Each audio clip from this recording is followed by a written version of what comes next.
ইব্রাহিম আলাইহিস সালাম ইসমাইল এবং হাজেরা স্ত্রী মেয়ে ছেলেকে মরুভূমিতে আল্লাহর ঘরের কাছে একাকী যেদিন রাইখা আসছেন, চারিদিকে 1000 মাইলের ভিতরে এক ফোঁটা পানি নাই, গাছ নাই, মানুষ নাই, বেঁচে থাকার কোনো উপকরণ ছিল না, কোনো কিছু নাই বাঁচার।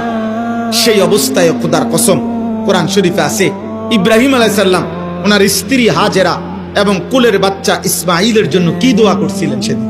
কোরআন শরীফে আছে তিনি দোয়া করছেন, রব্বানা লিয়ুকিমুস সালাহ, আমার স্ত্রী সন্তান যেন মাওলা নামাজ আদায় করে। নামাজ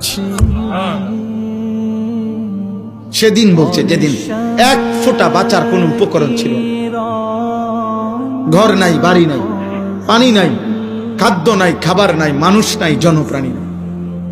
আর আপনার তো সব আছে, আল্লাহ তো আপনার উপার্জন দিছেন, জমি দিছেন, আপনি তো আপনার বাবার থেকে জমি পাইছেন, আপনি তো আয় রোজগার কম বেশি করতেছেন, একটু টানা হেসরা তো থাকবেই, 1000 কোটি টাকার মালিকেরও তো টানা হেসরা আছে।